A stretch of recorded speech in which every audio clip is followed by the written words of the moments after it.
ட்ரம்ப்புக்கு தெரியல பாவம், அவர் ஏதோ கொஞ்சம் பேசும்போது எக்ஸ்ட்ரா பேசுவார், அப்படி பேசிட்டாரு. 1000 வருடமாக காஷ்மீர் பிரச்சனை எங்கேருந்து இருக்குது? காஷ்மீர் பிரச்சனையை உருவாக்கினதே நேருவும் பிரிட்டிஷ்காரனும்.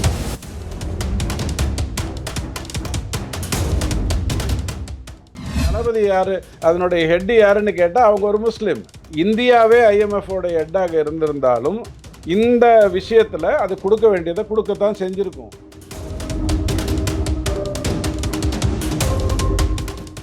சும்மா திமுக கூட்டு எனக்கு 10% கொடுன்னா ஏற்கனவே கொடுத்து தான் எடப்பாடி ஊற்றி மூடிட்டு உட்காந்துருக்காருன்னு ஓபிஎஸ் சொன்னார். நான் சொல்லலை, ஓபிஎஸ் ஐயா சொன்னார்.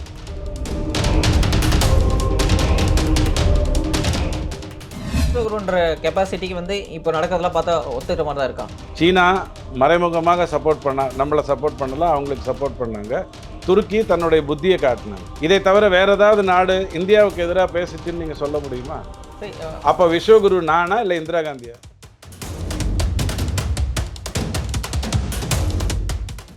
இவன் கூட பேசுறதுக்கே எனக்கு நேரம் இல்லைன்னு நான் சொல்கிறேன். அவன் பிரயோஜனம் இல்லாதால அவனோட பேசுறதுக்கே வழி இல்லைங்கிற இதில் மத்தியில் வேற ஒருத்தர் வந்து உட்காருவாரா? நல்லா யோசிச்சு பாருங்க.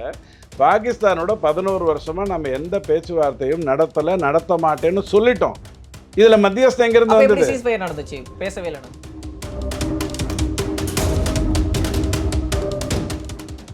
ஆட்சியில் இருக்கக்கூடிய அந்த பேரரசருடைய சதவிகிதம் என்னன்னு தெரிஞ்சிருமா? ஆட்சியில் இருக்கக்கூடிய அந்த 12 குறுநில மன்னர்களுடைய சதவிகிதம் என்னன்னு தெரிஞ்சிருமா? தேவையில்லாமல் அது வேஷ்டிக்குள்ள ஓனான விடுமா?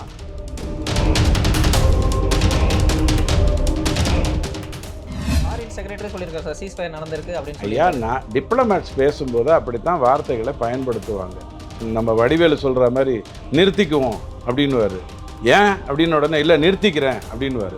அந்த மாதிரி பாகிஸ்தான் வந்து நிறுத்திக்கிறேன்னு சொல்லியிருக்கு.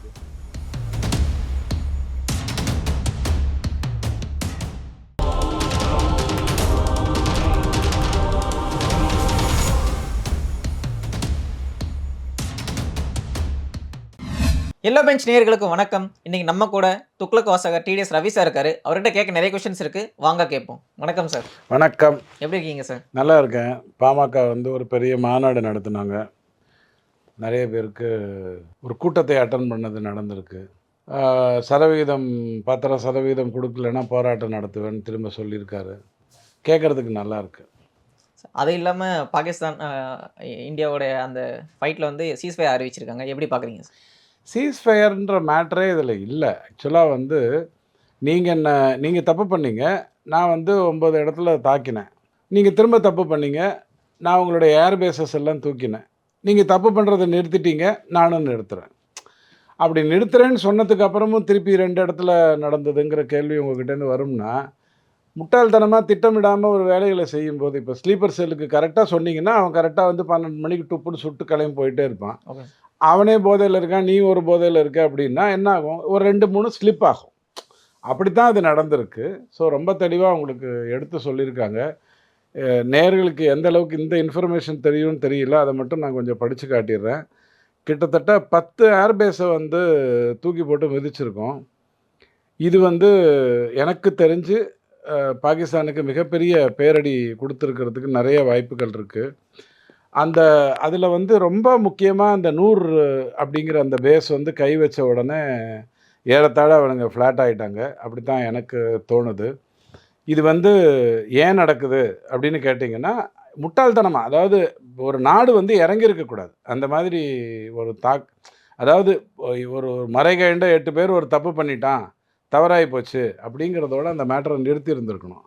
அப்படி நிறுத்திக்காமல் நீங்கள் கை வச்சதுனால நூர்கான் விமானப்படை தளம் சுத்தமாக முடிஞ்சு போச்சு. ரபிக்கி விமானப்படை தளம் நுழைஞ்சு போச்சு. நீங்கள் ஒன்று புரிஞ்சுக்கோங்க, அணு ஆயுதத்தை நீங்கள் பயன்படுத்தணும்னா அணு ஆயுதத்தை நீங்கள் ஏதோ ஒரு இடத்துல ராக்கெட் விடுற மாதிரி கையில் வச்சு டுப்புன்னு சுற்ற முடியாது. அதை எடுத்துக்கொண்டு போய் வைக்க வேண்டிய தளவாடங்கள் இருக்கணும், தரைகள் இருக்கணும். முர்னித் விமானப்படையை தூக்கியிருக்கோம், கக்கூர் விமானப்படையை, சுக்கூர் விமானப்படையை தூக்கியிருக்கோம், சியாஸ்கோட் விமானப்படையை தூக்கியிருக்கோம், சுனியன் ரோடார் மையத்தை தூக்கியிருக்கோம், சர்கோத்தா விமானப்படை தளத்தை தூக்கியிருக்கோம். இதெல்லாம் நாம் வந்து கிட்டத்தட்ட ஒரு 11 விமான தளங்கள் அல்லது தளவாடங்கள் இருக்கக்கூடிய இடத்த தூக்கி முடிச்சிருக்கோம். இப்போ வந்து எனக்கே இருக்கக்கூடிய குழப்பம், நான் எல்லாருடைய வீடியோவையும் பார்க்குறேன். அறிவார்ந்தவர்கள் இதெல்லாம் பார்க்குறேன். பார்க்கும்போது நாம் S-400 யூஸ் பண்ணோமா இல்லையான்னு தெரியல. S-400க்கு பதிலாக நாம் ஒன்று தயாரித்ததை பயன்படுத்தியே இந்த தாக்குதல் பண்ணியிருக்கோம் அப்படிங்கிறது புரியுது. ஐஎன்எஸ் விக்ராண்ட்டை யூஸ் பண்ணோமான்னா இல்லை, ஐஎன்எஸ் விக்ராண்ட்டை யூஸ் பண்ணல, வேற ஒரு கப்பல் மூலமாகவே செய்ய வேண்டியதை செய்துட்டோம்ங்கிறதெல்லாம் புரியுது. ஸோ இந்திய இராணுவத்திற்கு தன்னை தானே சுய பரிசோதனை செய்து கொள்ள ஒரு வாய்ப்பு கிடைச்சிது. பாகிஸ்தானை பொறுத்த வரைக்கும் மிரண்டு போச்சு. இப்போ உடனே உங்கள் கேள்வி எங்கேருந்து வரும்னா, அமெரிக்கா எதுக்கு மத்தியஸ்தம் பண்ணிச்சு? அமெரிக்கா சத்தியமாக மத்தியஸ்தம்லாம் பண்ணவே இல்லை. அவங்க இதிலேருந்து நம்ம அதிகாரியை கூப்பிட்டாங்க, நாங்கள் நிறுத்திக்கிறோம் அப்படின்னு சொன்னாங்க. அப்படித்தான் நமக்கு தெரியும். தேவையில்லாமல் 1000 வருட காஷ்மீர் பிரச்சனைங்குது. 1000 வருட காஷ்மீர் பிரச்சனை எங்கே இருந்தது? ட்ரம்ப்புக்கு தெரியல பாவம். அவர் ஏதோ கொஞ்சம் பேசும்போது எக்ஸ்ட்ரா பேசுவார், அப்படி பேசிட்டார். 1000 வருடமாக காஷ்மீர் பிரச்சனை எங்கேருந்து இருக்குது? காஷ்மீர் பிரச்சனையை உருவாக்கினதே நேருவும் பிரிட்டிஷ்காரனும் தான். தேவையில்லாமல் சபலத்தை பாகிஸ்தானுக்கு ஏற்படுத்துறதுனால தான் அது நடந்தது. அந்த பிரச்சனையில் சிம்லா அக்ரிமெண்ட் விஷயத்தை வந்து சொதப்பினது இந்திரா காந்தி அம்மா. அன்னைக்கு அது கரெக்டுன்னு அவங்களுக்கு தெரிஞ்சிச்சு. ஆனால் வாஜ்பாய் ரொம்ப தெளிவாக அதான் சார் சொன்னார். சிம்லா அக்ரிமெண்ட்ல என்ன சொல்லியிருக்காங்கன்னா, யாரும் மத்தியஸ்தில் வரக்கூடாது, எதா இருந்தாலும் இந்தியா பாகிஸ்தான் மட்டும் தான் பேசணும்னு சொல்லியிருக்காங்க. அப்படின்னும் போது இது அனௌன்ஸ்மெண்ட் வந்து ட்ரம்ப் சைடு தான் வரும்போது நம்ம மக்கள் எப்படி எடுத்துப்பாங்க? நாம் வந்து வாட்டர் ட்ரீட்டியை கை வச்ச உடனே பாகிஸ்தான் தானே சிம்லா அக்ரிமெண்ட்டில் கை வச்சுச்சு, நாமளா கை வச்சோம்? இல்ல சார். நாம் ஏதாவது சொன்னோம்? ஆனா இப்ப நம்ம பேசும்போது அது வந்து நம்ம 2 நாட்டுக்குள்ள பிரச்சனை சார். நம்ம பேசிப்போம். இன்னொருத்தர் உள்ள வரும்போது நம்ம எப்படி எடுத்து அதுக்கு தாங்க நான் பதில் சொல்கிறேன். அதாவது வாட்டர் ட்ரீட்டி இண்டஸ் வந்து நாம் தான் நிறுத்தினோம். சிம்லா அக்ரிமெண்ட்டை நிறுத்துறேன்னு நாம் எங்கேயாவது பேசணுமா? ஏன்னா அது எல்ஓசி சம்மந்தப்பட்டது. உன்னோட ஏரியா அது, என்னோட ஏரியா இதுன்னு இந்திரா காந்தி அம்மா பாகிஸ்தான் தோத்த போது தேவையில்லாமல் டவுரி கொடுத்து அனுப்பிச்சாங்க. தோத்தவனுக்கு, கேஸில் தோத்தவனுக்கு யாராவது நஷ்டஈடு கொடுப்பாங்களா? அப்படி கொடுத்து அனுப்பிச்ச ஒரு விஷயம். அதையும் நான் ஒத்துக்க மாட்டேன்னு சொன்னது பாகிஸ்தான். 4 நாளைக்கு முன்னாடி சிம்லா அக்ரிமெண்ட்டை நாங்கள் ஒத்துக்க மாட்டேன்னு சொன்னது அவங்க. நீ ஒத்துக்கிறையோ ஒத்துக்கலையோ, நீ பார்டரை தாண்டினா நான் முடிச்சு விட்ருவேன். இதான் நம்மளுடைய நிலைப்பாடு. ஆக அமெரிக்கா வந்து இங்கே அதுக்கு ஜெய்சங்கர் ஒழுங்காக பதில் சொல்லிட்டாரு. எங்களுக்கு காஷ்மீரை பற்றி பேசுவதற்கு யாரும் தேவையில்லை அப்படின்றது தெளிவாக சொல்லிட்டார். சொல்லப்போனால் இப்போ நாம் பேச வேண்டியது அந்த மக்கள்கிட்ட தான். அந்த மக்கள் ஏற்கனவே எத்தனை சதவிகிதம் வாக்களித்து இந்த ஒமர் அப்துல்லாவை தேர்ந்தெடுத்திருக்காங்கங்கிறது எல்லாருக்கும் தெரியும். ஸோ இதில் 3வது பாகிஸ்தானுக்கே இதில் வேலை இல்லை. அவனுக்கு என்ன வேலை இருக்குது காஷ்மீரில்? காஷ்மீரில் எனக்கும் மக்களுக்கும் நேரட்டாக ஜனநாயகம் இருக்குது. அவன் வாக்களிக்க போகிறான், வர்றவங்க தேர்ந்தெடுக்க போகிறாங்க. இப்போ நாம் முடிவெடுக்க வேண்டியது அங்கே மாநில அந்தஸ்து எப்போ கொடுக்க போகிறோங்கிறது மட்டும்தானே தவிர வேறு எதுவும் கிடையாது. ஸோ இதில் அமெரிக்காவுக்கும் வேலை இல்லை, எவனுக்கும் வேலை இல்லை. ஸோ போகிற போக்கில் ட்ரம்ப் வந்து காஷ்மீரை பற்றி பேசியிருக்கார். சார் ஒரு நாட்டோட முக்கியமான நாட்டோட ஜனாதிபதி இந்த மாதிரி சொல்றத வந்து நம்ம போற போக்குல சொன்னாருன்னு தான் எடுத்துக்கணும். நான் தான் போகிற போக்கில் சொல்கிறாருன்ட்டேன். அப்புறம் அவர் ஜனாதிபதியாக இருந்தாருன்னா சேனாதிபதியாக இருந்தால் எனக்கு என்ன? போகிற போக்கில் தானே சொல்லியிருக்காரு. அவர் யாராவது கூட்டமா மத்தியஸ்துக்கு கேட்கல. ஜெயசங்கர் சாரோ அல்லது இவரோ நம்மளுடைய முக்கியஸ்தர்கள் யாராக இருந்தாலும் தெள்ள தெளிவாக நாடுகளுக்கு நாங்கள் என்ன பண்ணோம் 7ஆம் தேதிங்கிறத சொல்லிட்டோம். இதுக்கு முன்னாடியே 15 நாள், அந்த 13 நாள் கேப்லேயே என்னென்ன பேசணுமோ அதை பேசியிருக்கோம். அதுக்கு முன்னாடி இந்த 26 பேரை சுட்டுக்கொண்ட, நிராயுதபாணிகளை சுட்டுக்கொண்ட அந்த சம்பவத்துக்கு முன்னாடியே அமெரிக்காவுக்கு வந்து எங்களுடைய ஸ்டாண்ட் ஆன் பாகிஸ்தான் என்னங்கிறத சொல்லியிருக்கோம். பாகிஸ்தானுக்கு கடந்த 11 வருஷமாக ஒரு பேச்சுவார்த்தையும் நடத்தாமல் கூட பேசுகிறதுக்கு எனக்கு நேரமும் இல்லை, உனக்கு அதுக்கான தகுதியும் இல்லை, நீ தீவிரவாதத்தை நிறுத்திட்டு வா, அதுக்கப்புறம் நாம் எதுவாக இருந்தாலும் பேசிக்கலாமுங்கிறத 11 வருடமாக சொல்லியிருக்கோம். ஸோ இது எதுவுமே நமக்கு புதுசு இல்லை. ஸோ இந்த சீஸ் ஃபயர் அப்படிங்கிற அந்த வார்த்தையே முதல்ல தப்பு. நீ அடித்தா நான் திருப்பி அடிப்பேன். இப்போ கூட நாம் என்ன சொல்லியிருக்கோம்? ஒரு குண்டு உன்னோடது எங்கிட்ட வந்ததுன்னு தெரிஞ்சுன்னா நான் உன்னை ஒரு வழி பண்ணிடுவேன். இவ்வளவு தான் சொல்லியிருக்கோம். அதில் நீ மறைகண்டவங்களை அனுப்புவ, பைத்தியக்காரங்களை அனுப்புவ, அரசியல்வாதிகளை அனுப்புவ, முடிஞ்சால் காங்கிரஸை பயன்படுத்தி இந்தியாவில் குழப்பத்தை ஏற்படுத்துவ, எந்த கர்மத்தை பண்ணாலும் உன் தர்மம் இவ்வளோ தான் முடியும். இப்படி தான் சொல்லியிருக்கோம். அதுக்கு மேலே வேறு என்ன வேணும்? சார் இப்போ வந்து பாகிஸ்தானுக்கு எடுத்துக்கிட்டால் பாகிஸ்தான் வந்து மிகப்பெரிய எக்கனாமிக்கல் கிரைசிஸில் இருக்குது. அப்படின்னும் போது இப்போ இன்னைக்கா? இப்போ இல்லை சார், பல வருஷமா அப்படி தான் இருக்காங்க. அப்புறம் என்ன? இப்போ வந்து ஐஎம்எஃப் நேற்றுக்கு பெரிய பணக்காரனாகி இன்னைக்கு பிச்சைக்காரனான மாதிரி பேசுகிறீங்க சார். இப்போ வந்து ஐஎம்எஃப்லேருந்து ஃபண்டு கொடுக்குறாங்க. அப்படின்னு இந்த சீஸ் ஃபயர் அக்ரிமெண்ட்ஸ்க்கு முன்னாடி ஃபண்டு கொடுக்குறாங்க. ஐஎம்எஃப்ங்கிறது வந்து உலகம் பூரா எந்த நாட்டுக்கான இருந்தாலும் அது நலிந்த நிலையில் அது கொடுக்கணுங்கிற ஒரு விஷயம். உதாரணத்துக்கு சொல்கிறேன், பொருந்துறதுனால சொல்கிறேன். இப்போ திருப்பூர்னு ஒரு மிகப்பெரிய நகரம், கிட்டத்தட்ட 40,000 கோடிக்கு மேலே அந்நிய இது மட்டும் ஃபாரின் எக்ஸ்சேஞ்ச் ட்ரேடு மட்டும் நடக்குது. அதை தவிர உள்நாட்டு ட்ரேட் நடக்குது. அங்கே இருக்கக்கூடிய முதலாளிகளுக்கு ஒரு உணர்வு வருது, ஐயா காட்டை அடித்து நாங்கள் வந்து இந்த மாதிரி பண்ணிட்டோம், அப்போ வனத்துக்குள் திருப்பூர்னு ஒன்று பண்ணுறோம் அப்படின்னு சொல்லிட்டு கிட்டத்தட்ட ஒரு 500 ஏக்கரை சின்ன சின்னதாக நிறைய பேர் கொடுத்து அதை வந்து வனமாக மாற்றுகின்ற ஒரு வேலையை செய்கிறாங்க. இப்படித்தான் உலக நாடுகள் வந்து நலிந்து போன நாடுகளுக்கு ஐஎம்எஃப் மூலமாக கொடுக்குது. இப்போ உதாரணத்துக்கு நான் டைரெக்டாக பங்களாதேஷுக்கு அனுப்பிச்சேன்னு வச்சுக்கோங்க, அது டொனேஷன். நான் டைரெக்டாக ஸ்ரீலங்கா கிட்ட ஒரு கண்டிஷனை போட்டு அனுப்பிச்சேன்னு வச்சுக்கோங்க, அது வந்து டீடு. இது ரெண்டுமே டீலு, ரெண்டுமே இல்லாமல் ஐஎம்எஃப் மூலமாக கொடுத்துக்கிட்டு இருக்கோம். ஸோ ஐஎம்எஃப் வந்து 8600 கோடி கொடுத்தது அப்படின்னு சொன்னால் அது இயல்பாக நடக்கக்கூடிய ஒரு விஷயம்தான். இயல்பாக சரி, இப்போ நடக்கக்கூடிய வந்து விஷயம். ஐஎம்எஃப்ல வந்து இந்த கண்ட்ரிக்கு வந்து ஃபண்ட் கொடுக்கணுமா அப்படின்ற டெசிஷன் மேக் பண்றதுல ஒரு முக்கியமான பிளேஸ்ல இருக்கிறது யுஎஸ்ஏ. இந்த மாதிரி டெரரிஸ்ட் ஆர்கனைசேஷன்ஸ் அங்க வந்து அதிகமா முக்கியமான வளர்த்துறாங்கன்னு பிளேஸ்னே இல்லைங்க. அதனுடைய தளபதி யாரு, அதனுடைய ஹெட் யாருன்னு கேட்டால் அவங்க ஒரு முஸ்லீம். அவங்க அந்த அந்த அதாவது ஐஎம்எஃப்ல 2 பேரால முடிவு எடுக்க முடியும். முடிவு எடுத்திருக்காங்க. எல்லாரும் இப்போ அமெரிக்காவுக்கு தான் 16% இருக்குது, அவங்க தான் முடிவு எடுக்கணுங்கிறது வேற விஷயம். இந்தியாவே ஐஎம்எஃபோட ஹெட்டாக இருந்திருந்தாலும் இந்த விஷயத்தில் அது கொடுக்க வேண்டியதை கொடுக்கத்தான் செஞ்சுருக்கும். அதுலலாம் எந்த மாற்று கருத்தும் இல்லை. அவங்களுக்கு ஏதோ இந்த பணத்தை வாங்கிட்டு போய் இன்னும் கொஞ்சம் நிறைய பொம்மையெல்லாம் வாங்கி இந்தியா மேலே விடு அப்படின்னுலாம் யாரும் சொல்லலை. அவங்க சொல்ல மாட்டாங்க. ஆனா அதை பயன்படுத்துறாங்கன்ற விமர்சனம் இருக்கிறதுனால தானே அந்த கொஸ்டின் கேட்கறாங்க. அவங்களுக்கு என்ன பணம் கொடுத்தாலும் அப்படி பயன்படுத்துவாங்கங்கிறதுனால தான் நான் பேச்சுவார்த்தையே நடத்தாமல் அப்ப இருக்கேன். அப்ப நம்ம கண்ட்ரி வந்து யுஎஸ்ஏ மேலயே இல்ல ஐஎம்எஃப் மேலயே அதை வந்து கொண்டு போய் சேர்க்கணும்ல. ஏன்னா இவங்க வந்து நம்ம கொடுக்குற பணத்தை உன்னுடைய தப்பா யூஸ் பக்கத்து பண்றாங்க. நாடு உன்னால் முடிஞ்சிச்சுன்னா ஆக்கிரமிச்சுக்கோ, நாங்கள் இப்படி தான் பண்ணிக்கிட்டு இருக்கோம், இவ்வளவுதான் எல்லா நாடும் சொல்லும். நாம் எந்த நாட்டினுடைய பொருளையோ சொத்தையோ இடத்தையோ ஆக்கிரமித்தது இல்லை. நம்ம இடத்த ஆக்கிரமித்த பிஓகேவை எப்படி உள்ளே கொண்டு வரலான்னு தான் நாம் பார்த்துட்ருக்கோம். ஸோ இந்தியாவுக்குன்னு ஒரு தனிநபர் ஒழுக்கம் இருக்குது. நாம் எதுக்கும் ஆசைப்பட்டதில்லை, அடுத்தவன் பொருளுக்கு ஆசைப்பட்டதே கிடையாது. வேறு எந்த நாட்டையும் நீங்கள் அப்படி சொல்ல முடியாது.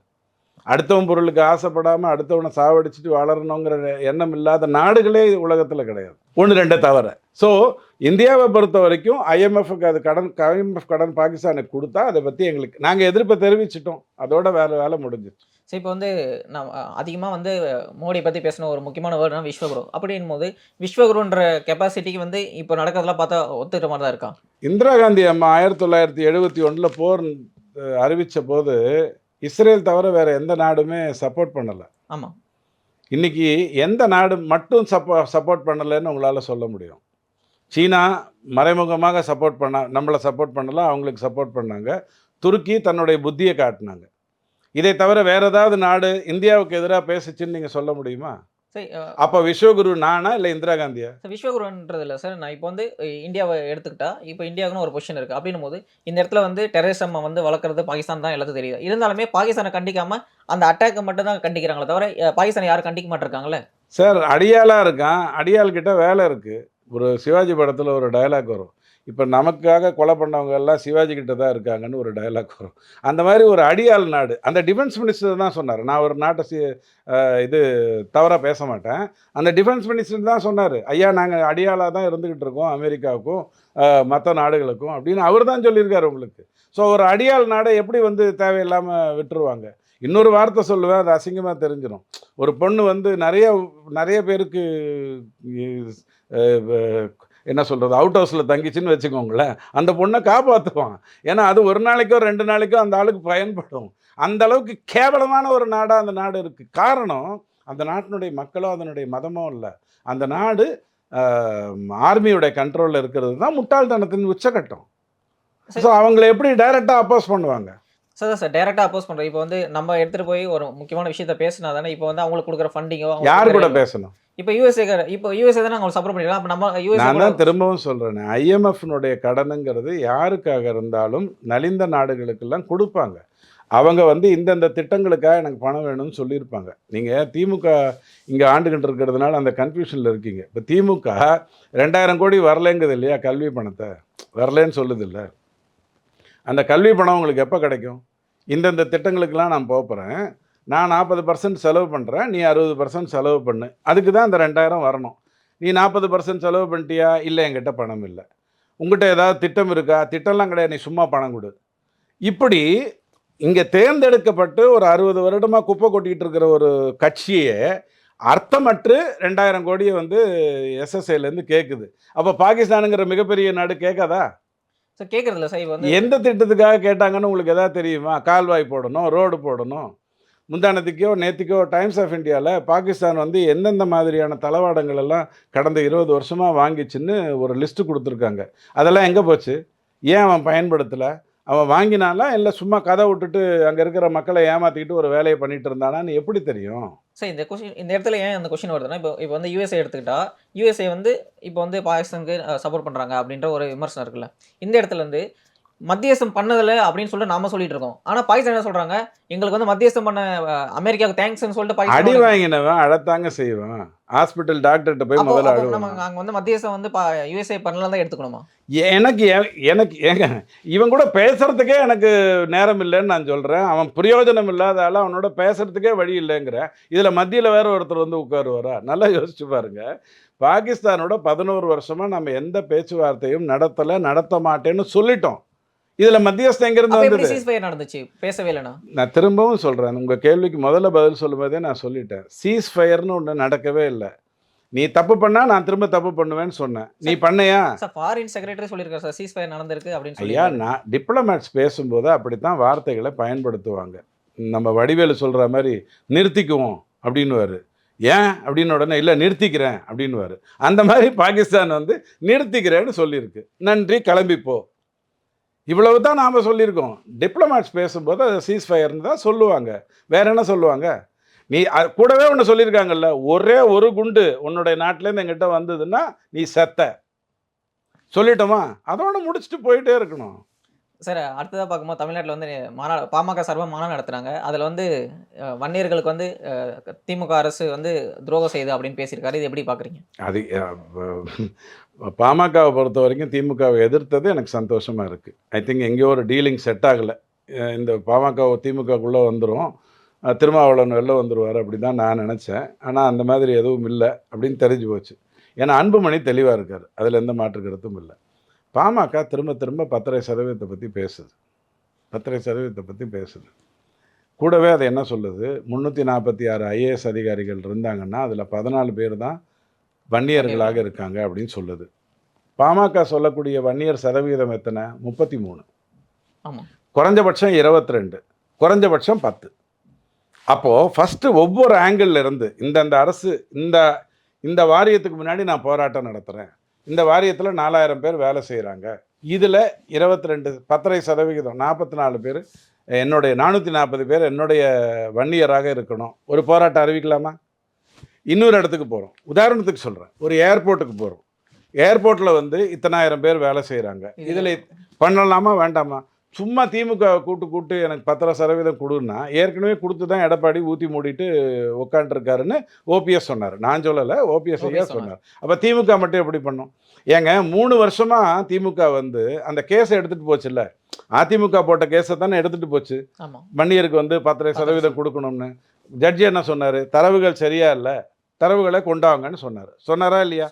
திமுகவுக்கு ஒரு தைரியம் இருந்திருந்ததுன்னா அதால் வந்து சர்வே எடுக்க முடியுமா முடியாதா? சென்சஸ் தான் எடுக்க முடியாது, சர்வே எடுக்க முடியுமா முடியாதா? சர்வே எடுத்துட்டு அறிவிக்கட்டும். அதான் சார், சர்வே எடுத்துகிட்டு போனால் தான் சுப்ரீம் கோர்ட் வந்து அந்த டேட்டா வந்து வேலையிடல்னு சொல்கிறாங்கல்ல. தப்பாக புரிஞ்சுக்கிறீங்க. சர்வேன்னு நீங்கள் கொண்டு போனீங்கன்னா அதுக்கு ஸ்டேட் கவர்மெண்ட்டுக்கு உரிமை இருக்குது, சென்சஸ் எடுக்கிறதுக்கு தான் உரிமை இல்லை. நல்லா புரிஞ்சுக்கோங்க. சுப்ரீம் கோர்ட் என்ன சொல்லிச்சுன்னா, நீ எனக்கு சர்வே ரிப்போர்ட்டை கொடுங்கன்னு சொல்லிச்சு. சுப்ரீம் கோர்ட்டில் திமுக என்ன சொல்லிச்சு? அன்னைக்கு எடுத்த ரிப்போர்ட்டை காட்டுறேன்னு சொல்லிச்சு. அன்னைக்கு எடுத்த ரிப்போர்ட்டெல்லாம் ஆனால் இன்னைக்கு எடுத்துகிட்டு வந்து காட்டுன்னு சொல்லிச்சு. சரிங்க ஐயா, இங்கே ஒரு ஜட்ஜுக்கிட்ட ரொம்ப நாளாக சம்பளம் கொடுத்துக்கிட்டு சர்வே எடுத்துக்கிட்டு இருக்கோம், அவர் எப்படியாவது முடிச்சிருவார், டெய்லி குழந்தைகள் பிறந்துக்கிட்டே இருக்குது, அதனால் அவர் பாவம் ரொம்ப கஷ்டப்படுறாரு, அவர் முடிச்சுட்டா கொண்டு வந்து கொடுக்குறேன்ட்டு தான் நீங்கள் வெளில வந்தீங்க. இப்போ அதை செய்யுங்க. திமுக செய்யுமா? சர்வே எடுக்குமா? எடுத்தால் ஆட்சியில் இருக்கக்கூடிய அந்த பேரரசருடைய சதவிகிதம் என்னன்னு தெரிஞ்சிருமா? ஆட்சியில் இருக்கக்கூடிய அந்த 12 குறுநில மன்னர்களுடைய சதவீதம் என்னன்னு தெரிஞ்சிருமா? தேவையில்லாமல் அது வேஷ்டிக்குள்ளே ஓனான விடுமா? சார் இப்போ வந்து கூட்டணி பற்றி பேசும்போது ராமதாஸ் என்ன சொல்லியிருக்காருன்னா, கூட்டணி விஷயத்தை நான் தான் முடிவெடுப்பேன், யாரும் முடிவெடுக்க வேண்டாம் அப்படின்னு சொல்லியிருக்காரு. இது வந்து அந்த கட்சிக்குள்ளே பிரச்சனை இருக்கா அப்படின்றத ஒரு கொஸ்டின் இருக்குல்ல ஐயா. எந்த கட்சியுமே செயற்குழு பொதுக்குழு முடிவெடுக்கும், செயற்குழு பொதுக்குழு ஒருத்தருக்கு அதிகாரம் கொடுக்கும். அப்படித்தான் நீங்கள் வந்து தேர்தல் சார்ந்து பேச முடியும். ராமதாஸ் ஐயா இல்லை நான் அண்ணாச்சி கடை நடத்துகிறேன், நான் தான் முடிவு எடுப்பேன், பைத்தம்பருப்பு எங்கே இருக்கணும், தோரம்பருப்பு எங்கே இருக்கணும், நான் தான் முடிவு எடுப்பேன்னு ஒத்துக்கிட்டாரு. நீங்களும் அண்ணாச்சி கடை நடத்துகிறேன்ட்டு ஒத்துக்கிட்டு வாங்க. இதில் என்ன இருக்குது? ஒரு கட்சி செயற்குழு பொதுக்குழு கூடி இன்னாருக்கு அந்த உரிமையை கொடுக்குறேன்னு சொல்றது தான் மரபு. அதை செய்யலை, அப்புறம் ஏன் பேசுகிறோம்? உங்க நேரத்தை ஒதுக்கி நிறைய கருத்துக்களை தெரிவித்தமைக்கு ரொம்ப ரொம்ப நன்றி சார்.